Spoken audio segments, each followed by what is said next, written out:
Good morning. Welcome to the C Conference. My name is Mike Vini, and I'm a professional drummer. I love what I do. I'm really grateful to wake up every single day and feel like a little kid. I get to just pack my toys in the car and go somewhere and show up and people play with me. And they pay me. And I love it because I've been drumming for so many years. I've been playing since I was 10 years old in the 5th grade. It was the thing that kept me out of trouble. But as I was waking up this morning, I was thinking about my presentation for you today, and I was feeling a little bit embarrassed because I wanted to share a story with you that I've never shared with anyone before. And so I'm taking a little bit of a risk right now, and I ask you to just bear with me on this. If you could picture the weather just like this in 2005.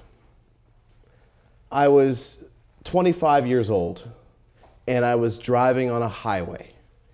And I had a 45-minute drive. So I was taking my time. There were no cars on the road. And I needed my coffee. And you know how you feel when you don't have your coffee, right? And I'm in the car thinking about a lot of things. I was really embarrassed during that drive because I was on my way to the bankruptcy court. I had to file for bankruptcy.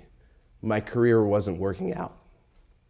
And I was ashamed because my parents kept saying, Mike, it's time to grow up and find a real job. And my friends were trying to be nice and say, Mike, you need to just work in an office like everybody else. This arts thing isn't going to work out.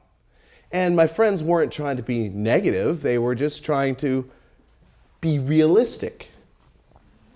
And I remember thinking, I'm on my way to the bankruptcy court. Things were so bad with me that I didn't have the $200 just to file bankruptcy. I had to actually go on a 5-month payment plan for $200 because I couldn't even afford that. Things were really, really bad. And I'm on my way to the court, and I'm like, okay, I at least need my coffee. And so I go into a deli, just a random one that I found right near the court, and I got coffee. But something else happened in that deli that took 1 minute that changed the future of my career as a drummer. Before I tell you about the change that happened, I want to tell you what I learned along the way after that change. I learned a few things in the past 8 years, I'm 33 years old now, that have given me this wonderful career and that made things much different from that day going to the bankruptcy court and now. One thing I learned is that as an artist, we're taught to work on our art. And that's great. And we can be really good at it. And sometimes some of the greatest success stories of artists aren't the most talented artists. I mean, look at the world of pop music, for instance, right? And I learned that it's important as an artist that you have to understand your role at all times throughout the day. One of the greatest books you can read is a book called The E-Myth Revisited by Michael Gerber. And the great thing about this book is that it's one of the best-selling small business books of all time.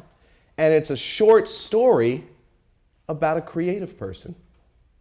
A woman who has a pie business and she wants to do well baking her pies. She's got grandma's recipe.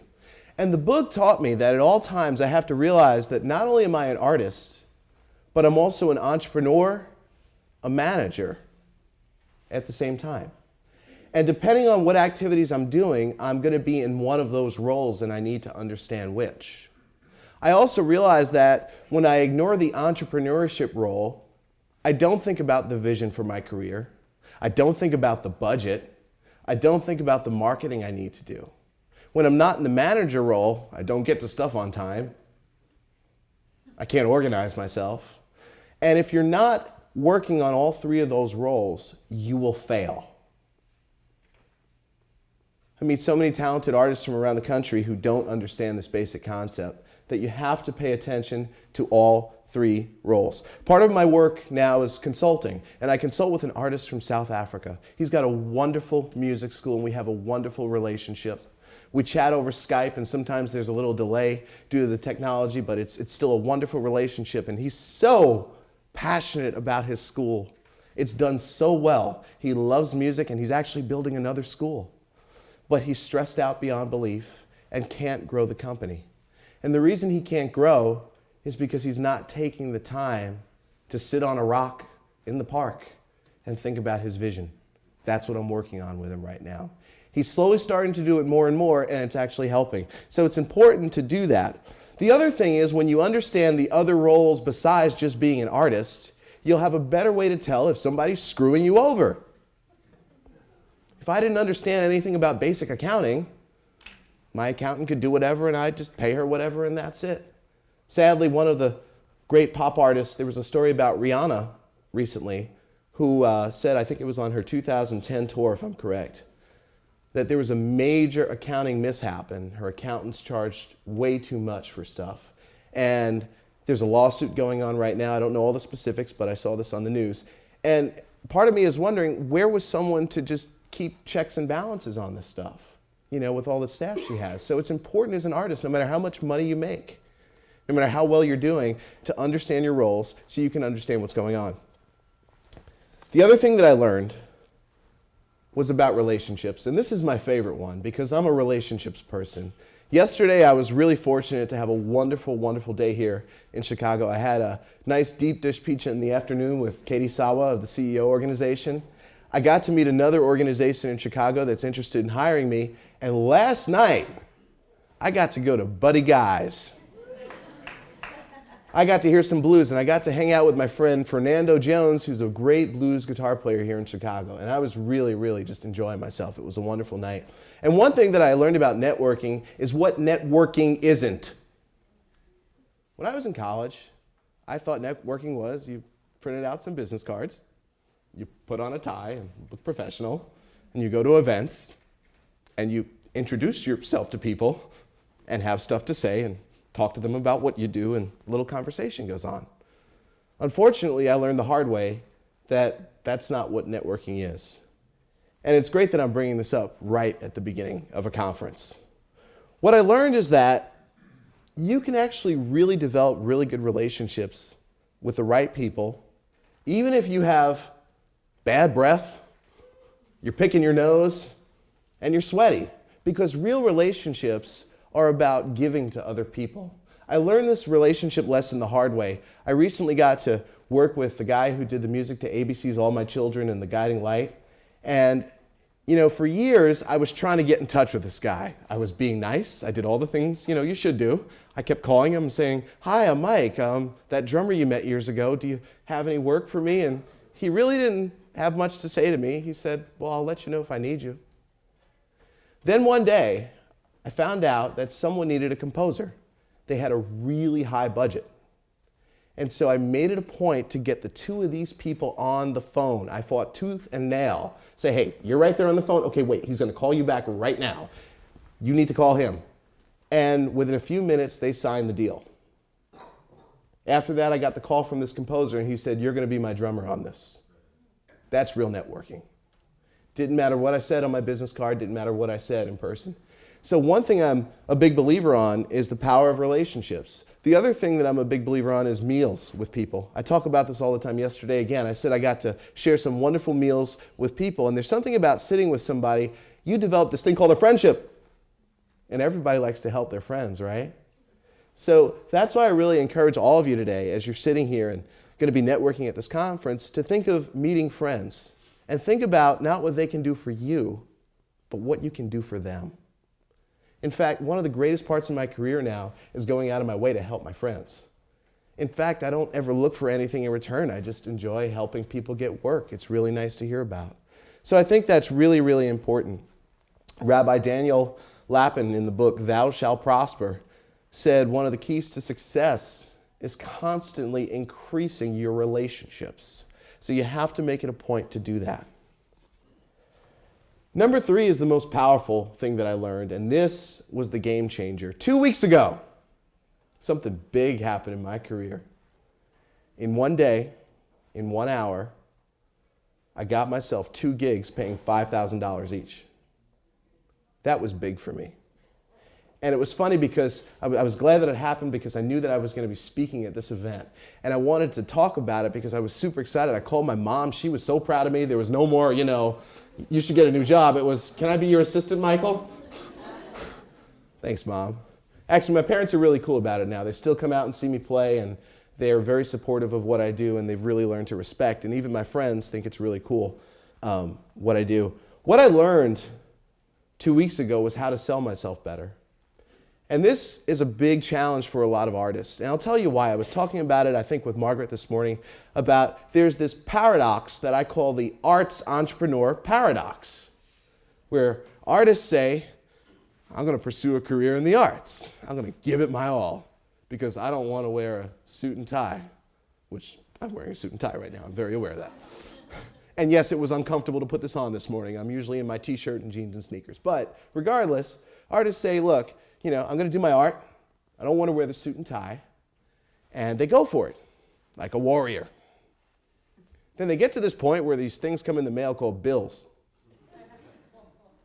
And, parents start saying, you need to get out of the house. And there's a little bit of a problem. So they realize that they want to keep doing their thing. And they say, I need business skills. I got to work on my business skills. So they start to work on their business skills, but there's a problem.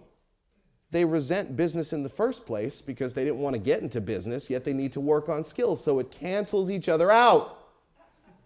Doesn't work. So at some point you have to surrender and get excited about having a business and being a business person. I had a great walk on the beach with a yoga teacher that I know. She's a wonderful yoga teacher in New York. And we seem to meet once every 6 months and just take a 25-minute walk on the beach. That's all we do. We're so busy.